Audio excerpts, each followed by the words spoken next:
It really is the mission of enjoy more time outside. And that's kind of a core tenet that runs through everything that ohDEER does. And so that's what we want for people. We want them to be able to be outside, to get, that sunlight exposure, things along those lines, shake hands, kiss babies, but in real life.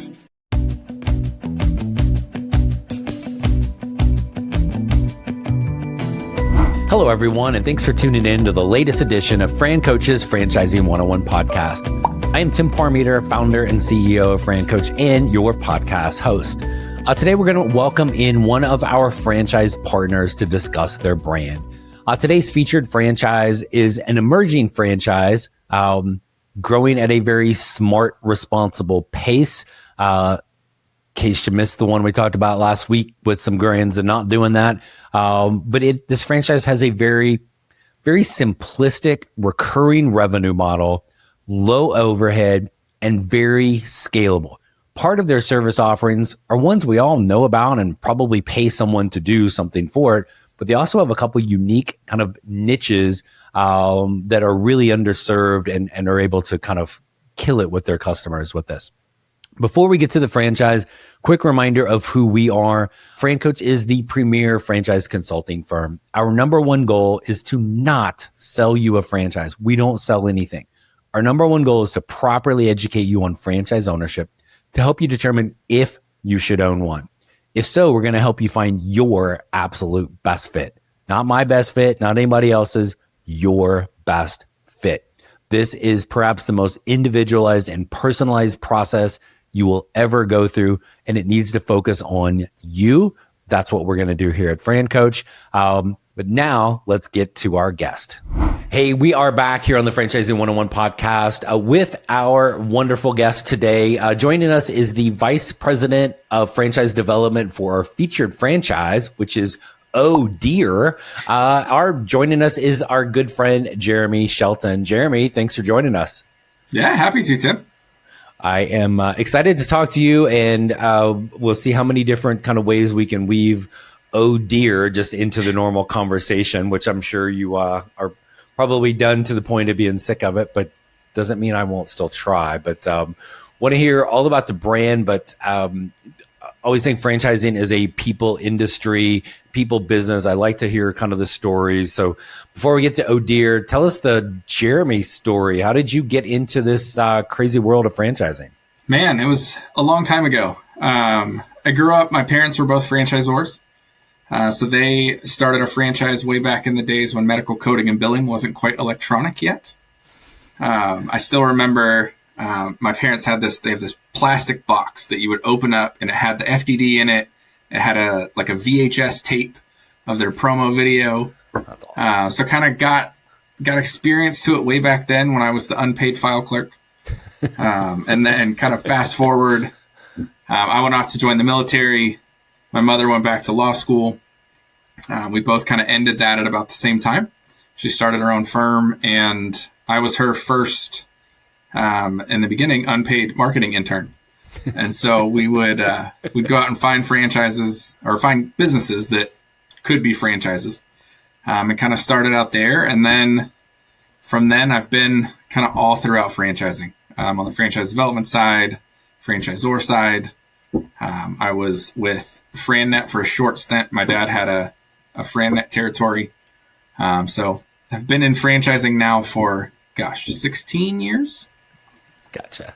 And in some way, shape, or form, kind of your whole life, right? So, yeah. And you kind of slipped in the other. I did not know about you. You were in the military. What branch were you in? Army. Thank you for your service. My pleasure. As you well know, that background translates really well to franchising. Been in this a while, and you mentioned kind of your propensity for unpaid gigs. If you need another one, let me know. We got a spot for you here at FranCoach.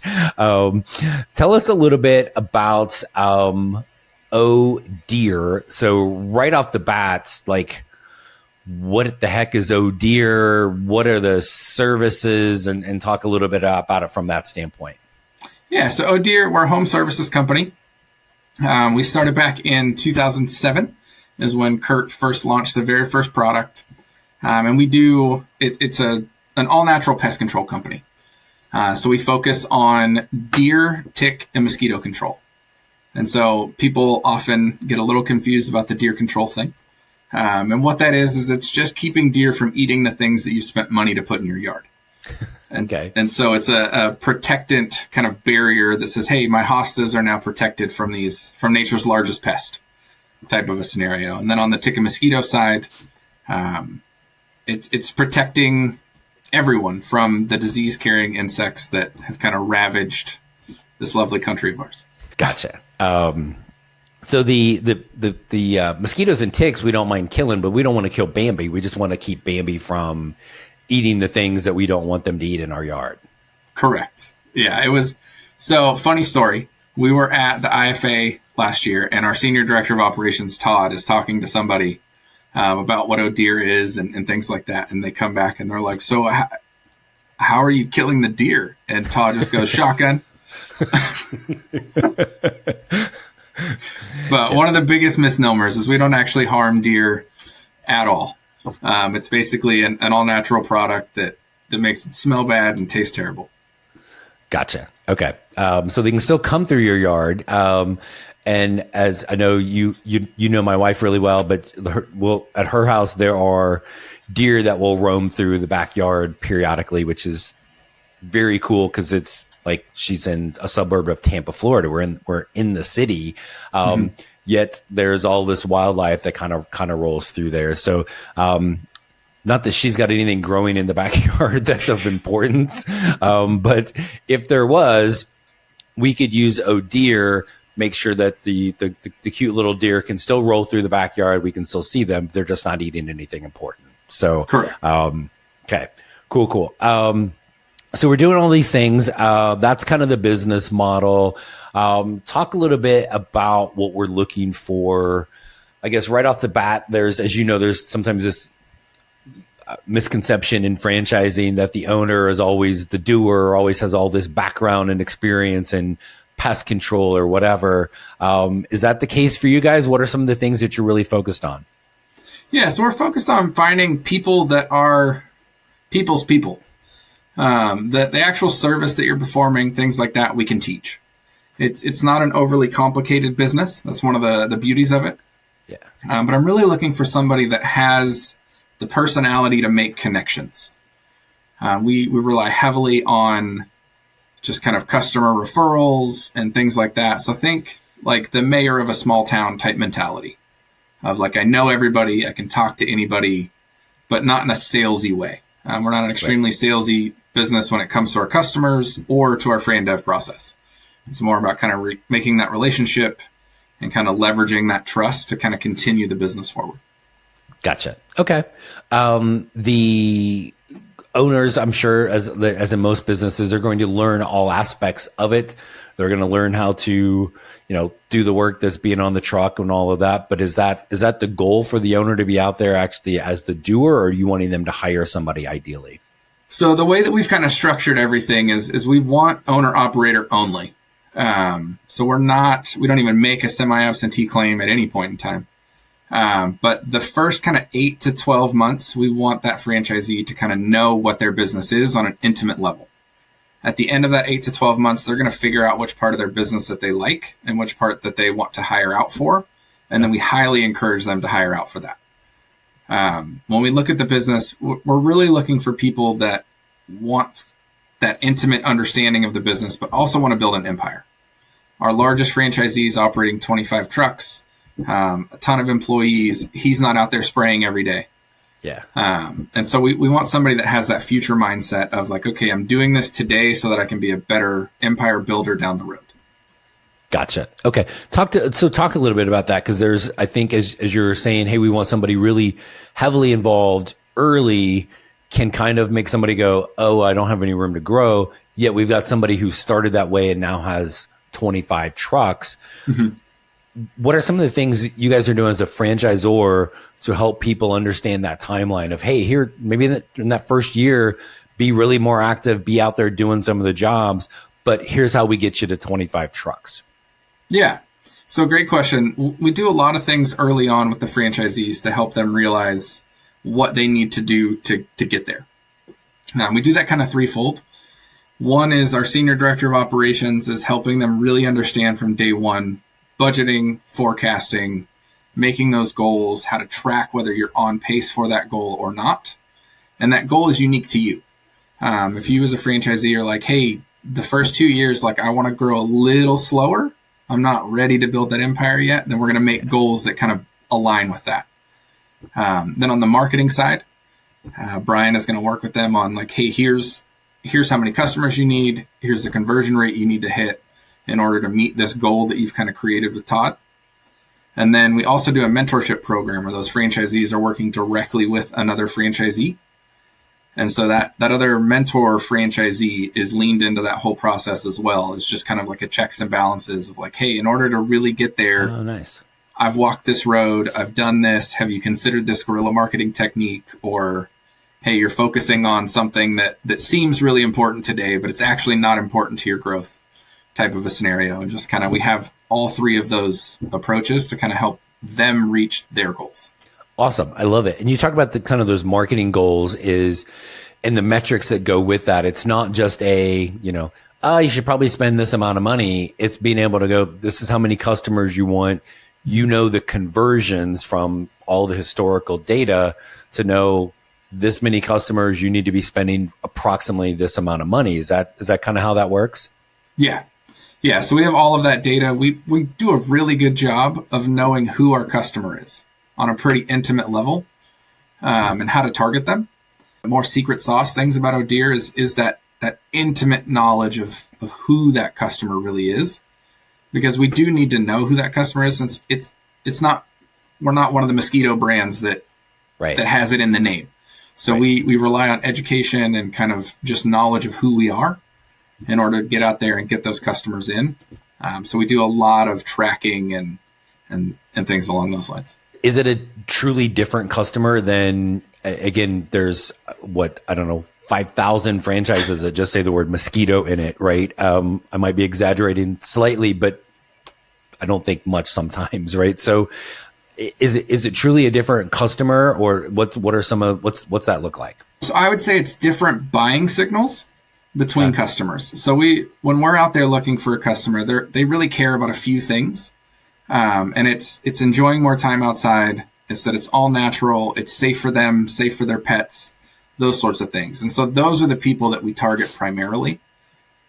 We typically tend more towards larger homes, larger yards, things along those lines, just because of the difference in how we spray. And so it's really just kind of getting granular and targeting those people, the people with kids, the people with dogs, the people with, the little bit more disposable income, that type of a thing. And so we don't really compete with a lot of the other brands because of those slight variations and kind of who our customer is versus kind of the customer that we typically see head over that direction. Gotcha. Is there anything from a geography standpoint that is better or worse for ohDEER? I would say we're typically suburban and suburban adjacent. None of our territories are downtown territories. And so we look for those areas that have a little bit more green space, that might have a little bit more water nearby, those types of things. Because it is an all-natural product, we don't experience as many of the aquatic setback requirements and things like that chemical companies do. And so we try and find those areas that are just universally good for the brand. We kind of target those first. Okay. Probably not a lot of deer running around in downtown LA necessarily, but again, sure, kind of that totally makes sense. And then anything, there are some things where you think about outdoor businesses having some level of seasonality to it. Kind of walk us through that a little bit, because I think it's usually not nearly as seasonal as people realize, but there actually can be some advantages to that. So how does that work with ohDEER? Yeah, so we have the beauty of having kind of two different pest types that seem to be on alternate schedules. And so it definitely, when we look at spring, summer, that's when everybody thinks mosquitoes and all of those things. The interesting thing about ticks is that anytime it's above freezing, they can be active. And so we actually do have winter tick control, things along those lines. Whether there's snow on the ground or not, we can still perform that service to help protect people when it comes into spring. So there is a little bit of seasonality in certain aspects of the business, but we are truly a year-round business thanks to deer and the winter tick control, things along those lines. Because deer are typically most active when it comes to feeding, winter, fall, and spring, summer. They feed on different things. And so while the clientele might change, we might have one customer that has, a very tasty buffet of fall, winter deer food, and we might have another customer that has, that same spring, summer type of thing. But the revenue pretty much stays consistent throughout the year, the ability to create revenue. Gotcha. The deer aren't exactly hibernating for 6 months, so they still need to eat, and you still don't want them to eat what you paid for, right? So, yep. Okay, cool. What talk a little bit about that kind of that startup part, right? We've got the owner. We know they're very hands-on. Is it just them typically at the beginning? Are we hiring anybody else? What's that startup like? Yeah, I would say franchisees start up a little different from one to the other, but it's typically 1 to 2 people. So we have franchisees that'll start up and they kind of handle everything. The back office side of ohDEER is just as kind of simple as the front office side. It's a lot of recurring revenue. Once you sign up, credit card information saved. There's not a whole lot of moving parts on the back end. And so you can really kind of focus on performing that service, getting new customers, that type of a thing. On average, we'll see people start to look at hiring their first person like 6 to 7 months in. Okay. And it's once they've been able to identify like, hey, I really like being in the field. I don't like doing X. Yeah. Or, hey, maybe now it's time for me to get a spray tech to be able to expand type of a scenario. And so it kind of varies from franchisee to franchisee. But the early days are arguably not as stressful as I've seen in other brands I've worked with. Right. But they're definitely still chaotic. Like, I don't want to make a claim that this is too easy. It's so easy, right? Just kick your feet up and let ohDEER make you millions. Not gonna happen with this. And I think you touched on one of the beauties of franchising. It's like you're the owner. Do what you want to do, right? And as you get in and you're touching all aspects of the business, if you're sitting there going, I like doing this, not so much that, guess what you're going to hire for? That you don't want to do, and then be able to kind of grow from there. And then so I'm guessing we don't need we're certainly not a brick and mortar retail thing. Do we need an office or anything, or can this really be kind of a home-based business to begin? Yeah, it is home-based business for sure. The only thing that you really need as far as way of storage is we need a place to store the product. And so that comes in barrels as small as like 20 gallons, so it doesn't take up a huge amount of space. If you have a garage or a shed, something along those lines, that works perfect. And then a space to park the truck. And as long as you have those two things, then there's really nowhere that you couldn't get started.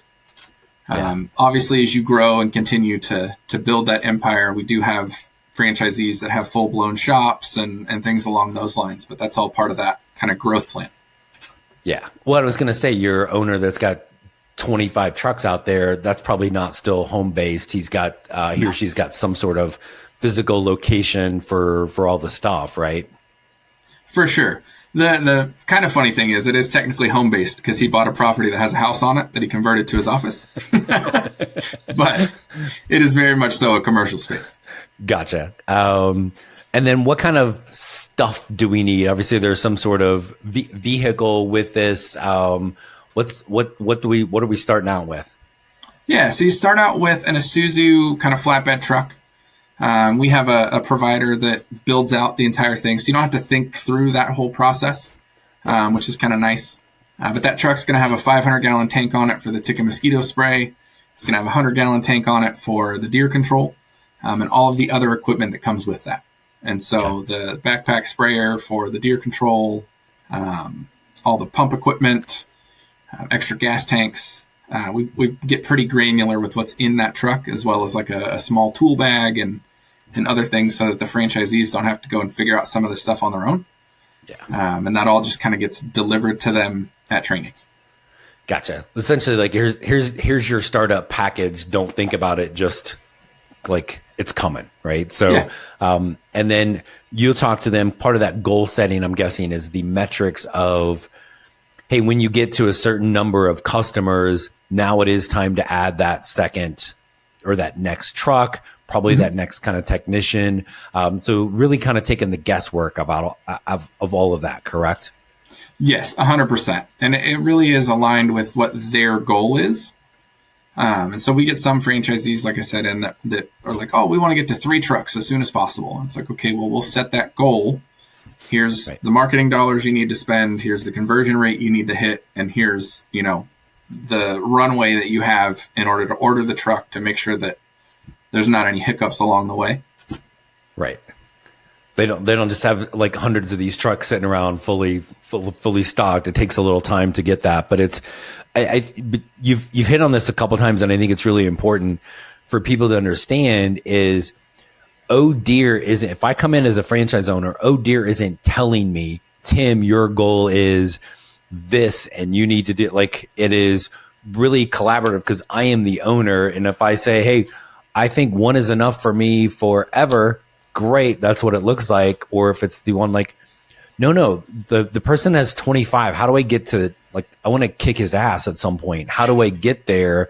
Right. You guys can kind of help really formulate that plan. But at any point in time that changes, I want to ramp it up more, or I want to kind of status quo it.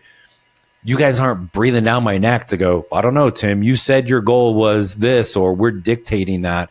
It's really collaborative, but it's that owners kind of driving it. You guys are helping them get there, essentially, correct? Yeah, that is completely correct. And sometimes it's a double-edged sword even for us. We don't have any minimum sales requirements, anything along those lines. The only thing that we have that's kind of set in stone is a minimum marketing spend. And as long as you're meeting that marketing spend, then and you're running your business and you're kind of in compliance with the franchise agreement, obviously, then we're just going to keep helping you get to whatever your goal is. Yeah. And part of the beauty of the subscription model is I'm going to guess the customer retention is through the roof for this. So get the customer, show up and do what you say you're supposed to be doing. You've got a customer for, maybe I'm being too exaggerating with customer for life, but they're going to be with you for a long time from that standpoint. But you're always spending the marketing dollars because you always want to be able to be able to grow with that. What are some other things that maybe owners are doing locally to drive traffic and get some new customers? Yeah. So one of our favorite things is we have what's called the TIC program. So it stands for Take Initiative, Check Kids.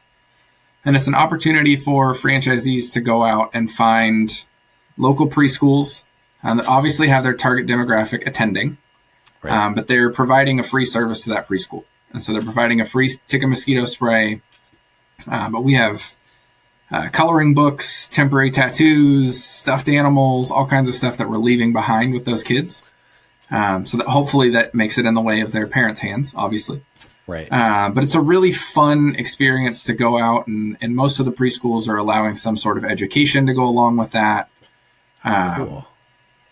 We also do a very similar thing called TIC9, which is for canines. So identifying local, either like doggy daycares or something along those lines, to just get in front of the more vulnerable parts of our population that don't know how to check themselves and protect themselves, type of a thing. Yeah. But also to get in front of the people that are spending money on that part of the population. Gotcha.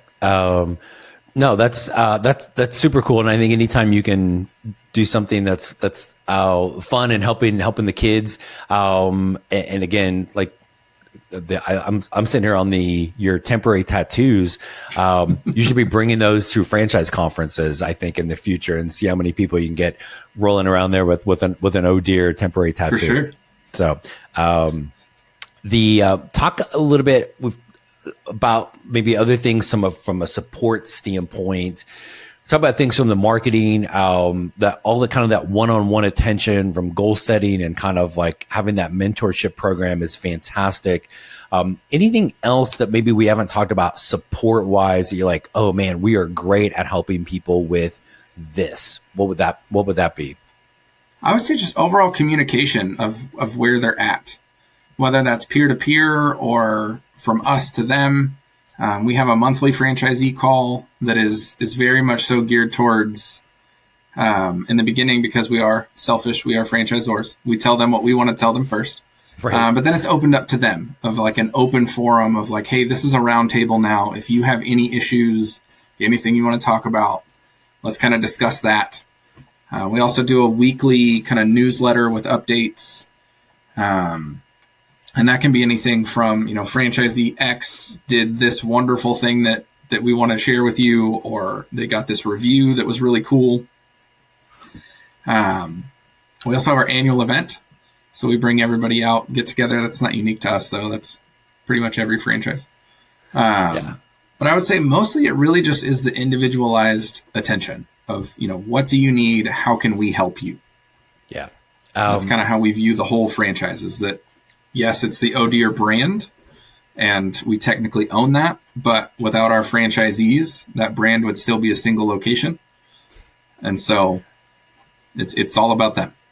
Yeah. I think one of the hidden things from a support standpoint, and as you know, not every franchise is great at this, is really kind of fostering that collaboration with owners, right? Like, I don't care how great your training and support is from the franchisor standpoint, nobody knows it better than other owners, right? And you're talking about that from a mentorship program and really creating that environment where they can communicate with one another. I don't ever think we talk about that enough in franchising, probably because some brands don't do it or aren't very good at it. But to me, it's super cool that you guys are really from the get-go doing that. I think we all know that franchisees are going to talk to each other regardless. Right. And so why not create the space for that to happen, rather than just try and react once it does? Right. Kind of help control the narrative and the hopefully the things are from, there's always going to be negative stuff. I mean, folks, like if you're a franchise owner, like, what's going to hit the fan at some point, something's going to go wrong. It's not all rainbows and unicorns or friendly deer, right? Like there's stuff that's going to go wrong, but making sure that it can always be like, hey, yes, but here's the positive twist to it. This is how you work through it. I've been there. Let me show you how I did that. And again, you guys from the top down are really making sure that happens, which is fantastic. You're still a relatively small brand in the grand scheme of things. Mm-hmm. What's the plan from the franchisor standpoint? It's easy to have one-on-one attention, right? It's like being in a college class and there's 20 people. Well, man, I got to pay attention because that professor is probably going to actually know my name. I'm in a big hall with 500 people. Like, who cares? How do you keep that individual component as you guys grow? I think a lot of that is through the mentorship program, because no matter how large we grow, if that new franchisee coming on board is getting individualized attention from somebody, then that support is still going to be there. We've talked a lot about it internally, about what we want our metrics to be as far as how many franchisees per franchise coach, those types of things. And so we're very in tune with wanting to keep that attention. And we're planning kind of our own budget and growth and all of that from the franchisor side to be able to make sure that happens. Good. And I love it because I think there's, as you well know, there are some brands out there that grow way too fast, and on the surface that seems like, oh wow, look how fast they're growing. But if it's way beyond their support, what's going to end up happening? They're going to have a whole bunch of very, how do I say this, pissed off owners from that standpoint. So again, you guys are very thoughtful in the approach. There's metrics, how many, like, hey, we got, just like with the franchise owner, you got this many customers, it's time for another truck. You guys are looking, we've got this many franchise owners, it's time for somebody else internal to be able to support them. So love that plan. And again, it's also nice when you can utilize is the better word, the other franchise owners from that mentorship program. Because I'm guessing the owners that are part of the mentorship or the mentors, they're probably getting a lot out of that as well. One, just being able to give back, but that still can be a learning environment for them as well. Definitely. Yeah. We just received that feedback recently from one of our oldest franchisees. It was like, this program has been great for me. It's made me rethink some of the things I'm doing. Yeah. And, what my own conversion rate is. And then they brought us this whole plan on how they were going to reach out to their dead leads. And it's like, wow. Okay. Like, nice. You've already built a strong business, but even you're realizing through this mentorship program, they're like, hey, there's more I could even be doing. And so, it definitely has a circular benefit. I want to throw one last thing at you, and again, trying to be respectful of your time, and thank you for all the stuff on ohDEER. Anything else that we haven't talked about that you really want to make sure folks know about ohDEER? That we're really picky. We're not, as you mentioned, we're not that brand that's going to, you're not going to see a record of ohDEER expands by 300 units in this one single year. And thank you for that. we're looking for the right people that are going to maintain the culture and kind of maintain the status quo that we have now, but be able to kind of replicate success over and over again still. We'll sign a handful of units this year, but we'll deny probably 3 times that many. And it's from the top down, and it's been really refreshing from my FranDev perspective to know that the owners of this company are wanting to replicate kind of the lifeblood of what created it, not just accept another contract and things along those lines. The other thing is just that it really is the mission of enjoy more time outside. And that's kind of a core tenet that runs through everything that ohDEER does. Yeah. And so that's what we want for people. We want them to be able to be outside, to get, that sunlight exposure, things along those lines, shake hands, kiss babies, but in real life. Right. or as the kids say, IRL. So get with it, Jereme.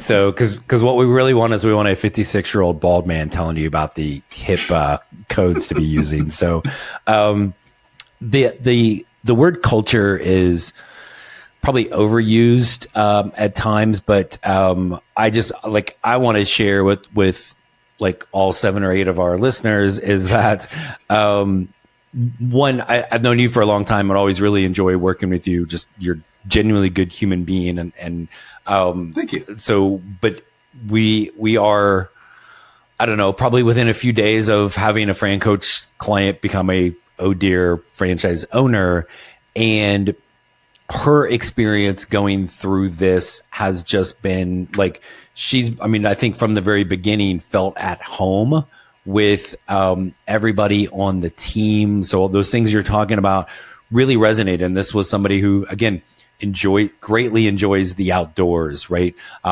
Didn't want to be overwhelmed with big or pushy or anything like that. Really wanted to feel kind of like have that family component to it. And there may be somebody listening out there and is like, oh, I don't want to I don't go outside. I don't want to like people, just give me the business and get out of my way. Well, that's fine. There are those out there who will help you find it. But again, you guys aren't just saying that. And it's one thing for you to say it, like it's your job to say it basically. But I wanted to share with everybody from my experience and somebody that she doesn't know this yet, but I will bully her into being a guest on the Franchising 101 podcast to kind of share this journey. Just fantastic. Everything you're saying is you're probably underselling that family focused culture, being picky, trying to make sure that you're really getting that right partner in there versus just, can you fog a mirror and can you pay the franchise fee? And there are brands out there like that, and thank you guys so much for not being one. So I just wanted to kind of share that from our experience as well. So keep keep doing what you're doing. You and I well know the ones that are not doing things the right way, and so I appreciate you guys for being there. So, and thank you again for taking some time to come on here and chat with us about ohDEER. Awesome. It's been my pleasure. Thanks so much, Jereme. And hopefully we've got a little more ohDEER coming here in the next month or so with somebody as a new franchise owner. So let me knock on wood and not jinx that, but should be good. So thanks so much again for coming on, Jereme. All right. I want to thank everybody for joining us today. And of course, Jereme Shelton from ohDEER. We hope for all of our loyal podcast listeners that the Franchisee 101 podcast continues to provide some insight into the amazing possibilities that can be achieved as a franchise owner. Be sure to check us out, all of our social media things, wherever you get your podcasts. If you haven't, do us a little favor, give us hopefully a 5-star review somewhere in there. Follow us, subscribe to us. Don't forget about our new and improved YouTube channel. Does have our podcast there. It's got our Franchising 360 TV show there, and a whole bunch of other things. And when you are ready to learn more about franchising, check us out. We are at FranCoach.net. The Franchising 101 podcast equals FranCoach. We are here. There's never any fee for our service. When you're ready to learn more to see if this might be the path, we are here to help you create your better tomorrow. Thanks for tuning in, and we'll see you next week.